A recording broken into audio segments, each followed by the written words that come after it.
तर नरेंद्र मोदी यांच्या मन की बात या कार्यक्रमाचा 111वा भाग आपण आज होतोय, तर आपण थेट जाऊयात। 1857 में भारत के प्रथम स्वतंत्रता संग्राम से भी 2 साल पहले हुआ था। तब झारखंड के संथाल परगना में हमारे आदिवासी भाई बहनों ने विदेशी शासकों के खिलाफ हथियार उठा लिया था। हमारे संथाली भाई बहनों पर अंग्रेजों ने बहुत सारे अत्याचार किए थे, उन पर कई तरह के प्रतिबंध भी लगा दिए थे। इस संघर्ष में अद्भुत वीरता दिखाते हुए वीर सिद्धो और कान्हू शहीद हो गए। झारखंड की भूमि के इन अमर सपूतों का बलिदान आज भी देशवासियों को प्रेरित करता है। आइए सुनते हैं संथाली भाषा में इन्हें समर्पित एक गीत का अंश।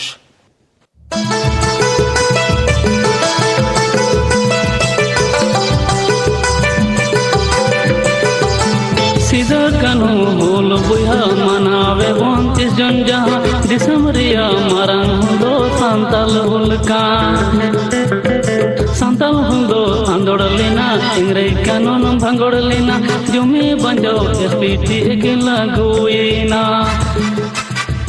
जंगारे पैगान साड़ी कने झाम जंग उनको होले बुया होले होले।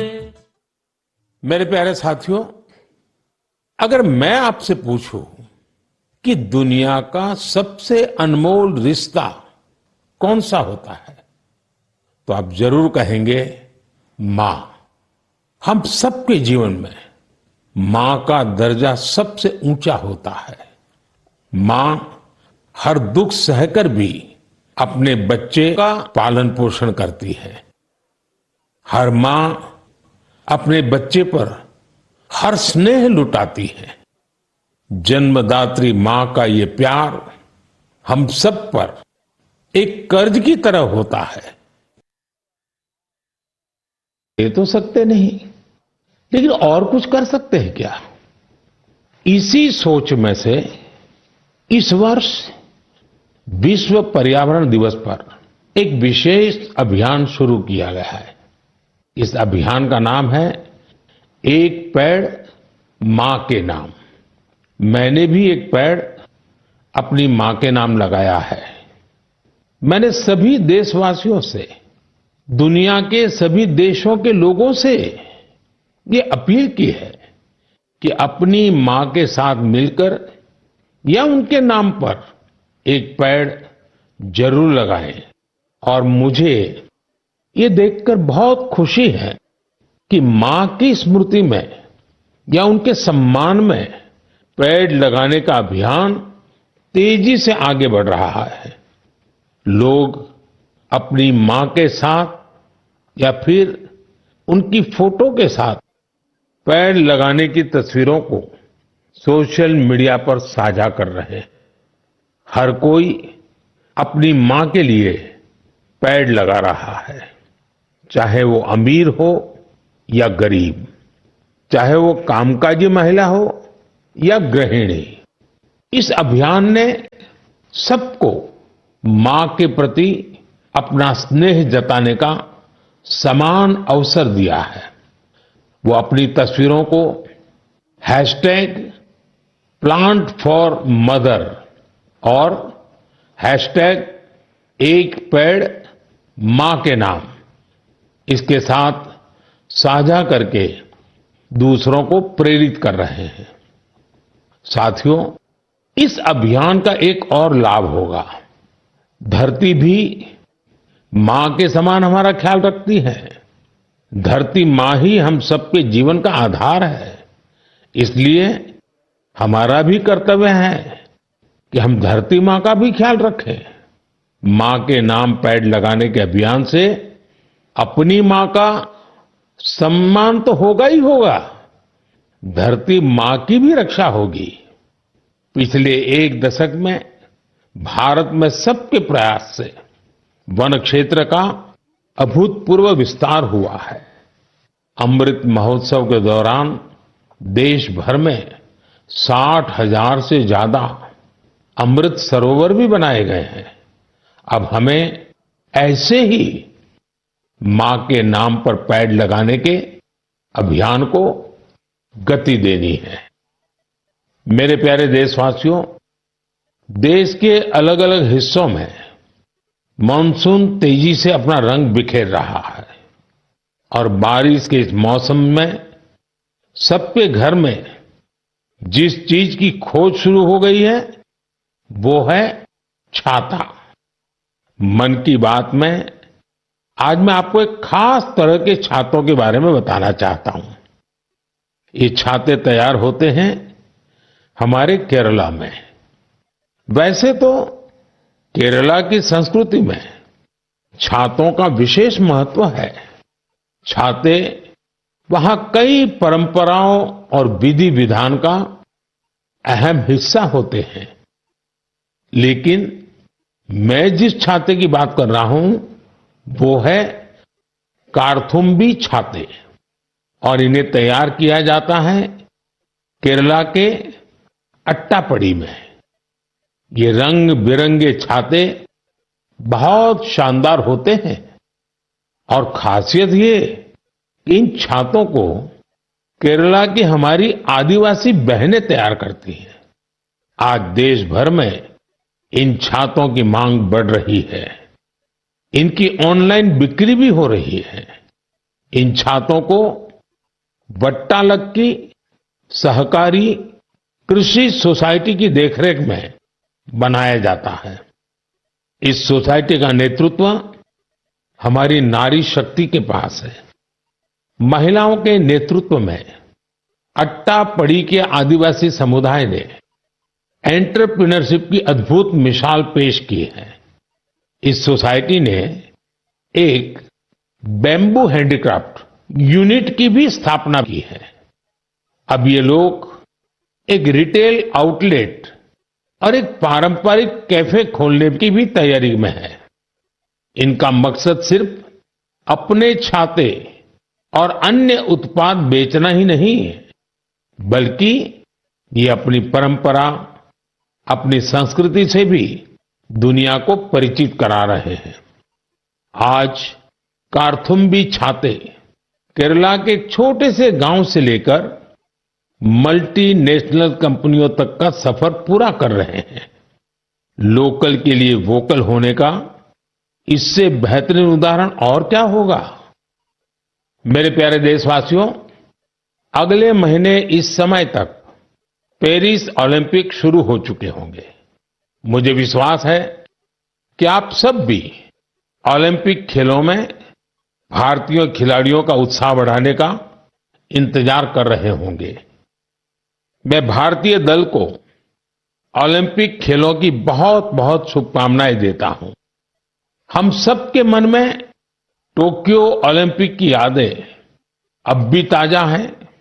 टोक्यो में हमारे खिलाड़ियों के प्रदर्शन ने हर भारतीय का दिल जीत लिया था। टोक्यो ओलंपिक के बाद से ही हमारे एथलीट्स पेरिस ओलंपिक की तैयारियों में जी जान से जुटे हुए थे। सभी खिलाड़ियों को मिला दे तो इन सब ने करीब 900 इंटरनेशनल कंपटीशन में हिस्सा लिया है। ये काफी बड़ी संख्या है। साथियों, पेरिस ओलंपिक में आपको कुछ चीजें पहली बार देखने को मिलेगी। शूटिंग में हमारे खिलाड़ियों की प्रतिभा निखरकर सामने आ रही है। टेबल टेनिस में मैन और विमेन दोनों टीमें क्वालिफाई कर चुकी हैं। भारतीय शॉटगन टीम में हमारी शूटर बेटियां भी शामिल है।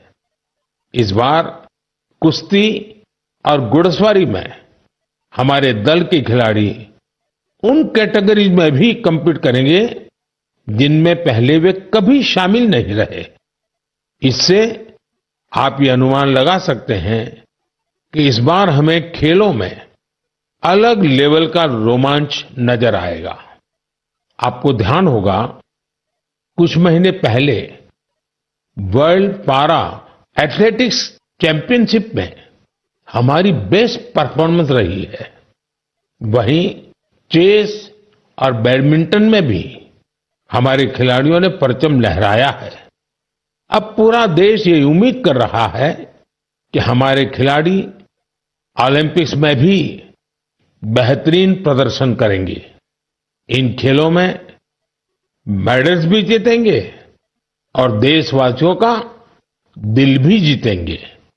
आने वाले दिनों में मुझे भारतीय दल से मुलाकात का अवसर भी मिलने वाला है। मैं आपकी तरफ से उनका उत्साहवर्धन करूंगा। और हां, इस बार हमारा हैशटैग चीयर फॉर भारत है। इस हैशटैग के जरिए हमें अपने खिलाड़ियों को चीयर करना है, उनका उत्साह बढ़ाते रहना है। तो मोमेंटम को बनाए रखिए। आपका ये मोमेंटम भारत का मैजिक दुनिया को दिखाने में मदद करेगा। मेरे प्यारे देशवासियों, मैं आप सभी के लिए एक छोटी सी ऑडियो क्लिप प्ले कर रहा हूं। रेडियो क्वेट FM 93.3 से हिंदी शो नमस्ते कुवैत।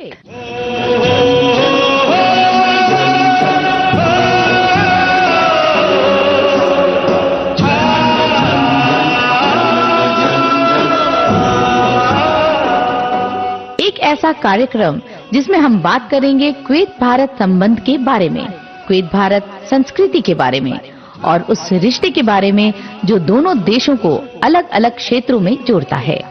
इस रेडियो कार्यक्रम को सुनकर आप भी हैरत में पड़ गए ना? तो आइए आपको इसके पीछे की पूरी बात बताते हैं। दरअसल ये कुवैत रेडियो के एक प्रसारण की क्लिप है। अब आप सोचेंगे कि बात हो रही है कुवैत की, तो वहां हिंदी कहां से आ गई? दरअसल कुवैत सरकार ने अपने नेशनल रेडियो पर एक विशेष कार्यक्रम शुरू किया है और वो भी हिंदी में। कुवैत रेडियो पर हर रविवार को इसका प्रसारण आधे घंटे के लिए किया जाता है। इसमें भारतीय संस्कृति के अलग अलग रंग शामिल होते हैं। हमारी फिल्में और कला जगत से जुड़ी चर्चाएं वहां भारतीय समुदाय के बीच बहुत लोकप्रिय हैं। मुझे तो यहां तक बताया गया है कि कुवैत के स्थानीय लोग भी इसमें खूब दिलचस्पी ले रहे हैं। मैं कुवैत की सरकार और वहां के लोगों का हृदय से धन्यवाद करता हूं, जिन्होंने ये शानदार पहल की है। साथियों, आज दुनिया भर में हमारी संस्कृति का जिस तरह गौरवगान हो रहा है, उससे किस भारतीय को खुशी नहीं होगी? अब जैसे तुर्कमेनिस्तान में इस साल मई में वहां के राष्ट्रीय कवि की 300वीं जन्म जयंती मनाई गई। इस अवसर पर तुर्कमेनिस्तान के राष्ट्रपति ने दुनिया के 24 प्रसिद्ध कवियों की प्रतिमाओं का अनावरण किया। इनमें से एक प्रतिमा गुरुदेव रविंद्रनाथ टैगोर जी की भी है। ये गुरुदेव का सम्मान है, भारत का सम्मान है। इसी तरह जून के महीने में 2 कैरेबियाई देश सूरीनाम और सेंट विंसेंट एंड द ग्रेनाडीज ने अपने इंडियन हेरिटेज को पूरे जोश और उत्साह के साथ सेलिब्रेट किया।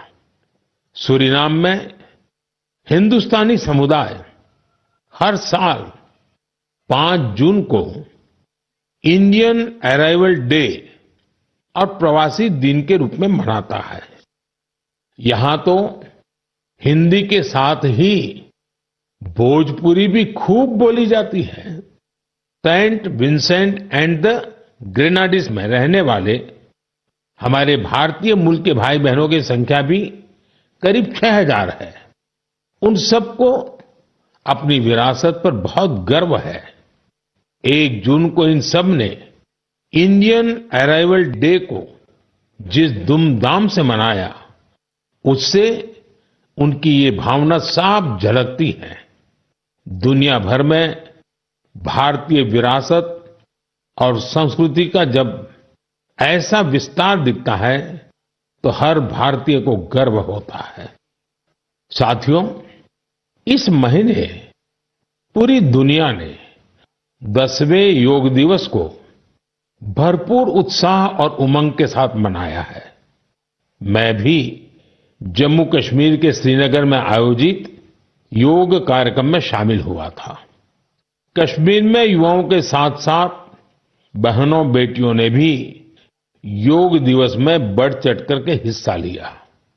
जैसे जैसे योग दिवस का आयोजन आगे बढ़ रहा है, नए नए रिकॉर्ड्स बन रहे हैं। दुनिया भर में योग दिवस ने कई शानदार उपलब्धियां हासिल की हैं। सऊदी अरब में पहली बार एक महिला अल हनौफ साद जी ने कॉमन योगा प्रोटोकॉल को लीड किया। ये पहली बार है जब किसी सऊदी महिला ने किसी मेन योगा सेशन को इंस्ट्रक्ट किया हो। इजिप्ट में इस बार योग दिवस पर एक फोटो कंपटीशन का आयोजन किया गया। नील नदी के किनारे, रेड सी के बीचेज पर और पिरामिडों के सामने योग करते लाखों लोगों की तस्वीरें बहुत लोकप्रिय हुई। अपने मार्बल बुद्धा स्टैच्यू के लिए प्रसिद्ध म्यांमार का मारा विजया पैगोडा कॉम्प्लेक्स दुनिया में मशहूर है। यहां भी 21 जून को शानदार योगा सेशन का आयोजन हुआ। बहरीन में दिव्यांग बच्चों के लिए एक स्पेशल कैंप का आयोजन किया गया। श्रीलंका में यूनेस्को हेरिटेज साइट के लिए मशहूर गोल्फ फोर्ट में एक यादगार योगा सेशन हुआ। अमेरिका के न्यूयॉर्क में ऑब्जर्वेशन डेक पर भी लोगों ने योग किया। मार्शल आइलैंड पर भी पहली बार बड़े स्तर पर हुए योग के कार्यक्रम में यहां के राष्ट्रपति जी ने भी हिस्सा लिया। भूटान के थिम्पू में भी एक बड़ा योग दिवस का कार्यक्रम हुआ, जिसमें मेरे मित्र प्रधानमंत्री टोबगे भी शामिल हुए। यानी दुनिया के कोने कोने में योग करते लोगों के विहंगम दृश्य हम सब ने देखे। मैं योग दिवस में हिस्सा लेने वाले सभी साथियों का हृदय से आभार व्यक्त करता हूं। मेरा आपसे एक पुराना आग्रह भी रहा है। हमें योग को केवल एक दिन का अभ्यास नहीं बनाना है। आप नियमित रूप से योग करें। इससे आप अपने जीवन में सकारात्मक बदलावों को जरूर महसूस करेंगे। साथियों, भारत के कितने ही प्रोडक्ट्स हैं जिनकी दुनिया भर में बहुत डिमांड है, और जब हम भारत के किसी लोकल प्रोडक्ट को ग्लोबल होते देखते हैं तो गर्व से भर जाना स्वाभाविक है।